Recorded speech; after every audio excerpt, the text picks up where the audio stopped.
14 फरवरी 2019।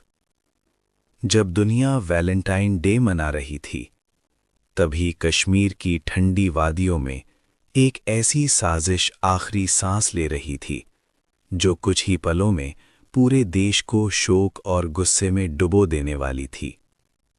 दोपहर का समय, जम्मू श्रीनगर राष्ट्रीय राजमार्ग। सीआरपीएफ के जवानों का काफिला, लगभग 78 गाड़ियां, 2500 से अधिक जवान ड्यूटी पर लौट रहे थे। सब कुछ सामान्य लग रहा था। सड़क पर रोज की तरह हलचल थी, लेकिन हर सामान्य दिन की तरह दिखने वाला दिन हमेशा सामान्य नहीं होता। कई दिनों से तैयारी चल रही थी। एक स्थानीय युवक, जिसे कट्टरपंथी विचारों ने जकड़ लिया था, नाम आदिल अहमद डार। वो अब सिर्फ एक इंसान नहीं था, बल्कि एक चलता फिरता हथियार बन चुका था। एक कार जिसमें लगभग 300 किलो विस्फोटक भरा गया था, आरडीएक्स और अन्य घातक सामग्री, सब कुछ चुपचाप, सुनियोजित तरीके से। सवाल ये है, क्या किसी को भनक थी? क्या कोई चेतावनी थी जो अनसुनी कर दी गई? दोपहर लगभग 3:15, जैसे ही सीआरपीएफ का काफिला पुलवामा जिले के लेथपुरा इलाके से गुजरा, अचानक एक सफेद रंग की कार तेज रफ्तार से काफिले की एक बस से टकराई, और फिर एक ऐसा धमाका जिसने धरती को हिला दिया। धुएं का गुबार, चारों तरफ बिखरा मलबा, चीखें, और फिर कुछ पल का सन्नाटा। उस एक विस्फोट ने 40 जवानों की जान ले ली। 40 घरों के चिराग एक ही पल में बुझ गए।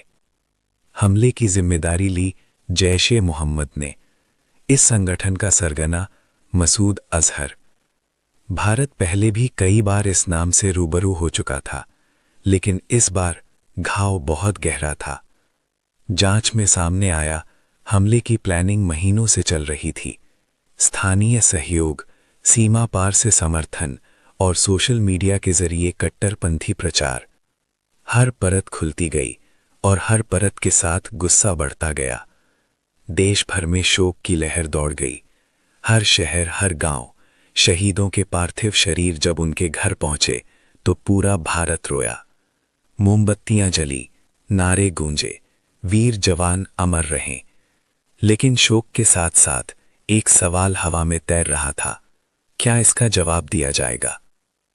12 दिन बाद 26 फरवरी 2019 की सुबह, जब ज्यादातर लोग सो रहे थे, भारतीय वायुसेना के लड़ाकू विमान चुपचाप सीमा पार कर गए। लक्ष्य पाकिस्तान के बालाकोट में आतंकी प्रशिक्षण शिविर। ये था बालाकोट एयर स्ट्राइक। भारत ने पहली बार 1971 के बाद अंतर्राष्ट्रीय सीमा पार कर सीधे आतंकी ठिकानों को निशाना बनाया। दुनिया चौंक गई। तनाव चरम पर था। अगले ही दिन 27 फरवरी 2019, पाकिस्तान ने जवाबी कार्रवाई की कोशिश की। हवाई झड़प हुई। इसी दौरान भारतीय वायुसेना के विंग कमांडर अभिनंदन वर्धमान का मिग-21 विमान पाकिस्तानी क्षेत्र में गिर गया।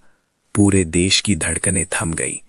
वीडियो सामने आए, कैद, पूछताछ, तनाव। लेकिन कुछ ही दिनों बाद अभिनंदन की वापसी हुई और उनका शांत, दृढ़ चेहरा एक नए साहस का प्रतीक बन। राष्ट्रीय जांच एजेंसी एनआईए ने गहन जांच शुरू की। स्थानीय नेटवर्क का पर्दाफाश हुआ। विस्फोटकों की supply chain, digital chats, video message, सबूत जुड़ते गए। लेकिन एक सच्चाई भी सामने आई।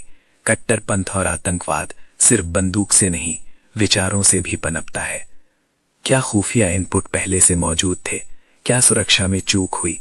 क्या इतना बड़ा काफिला एक साथ भेजना सही था? इन सवालों पर बहस हुई, राजनीति भी हुई, लेकिन शहीदों के परिवारों के लिए सबसे बड़ा सच था उनका अपना खो जाना। पुलवामा सिर्फ एक हमला नहीं था, ये एक चेतावनी थी कि शांति की कीमत कभी कभी बहुत भारी होती है।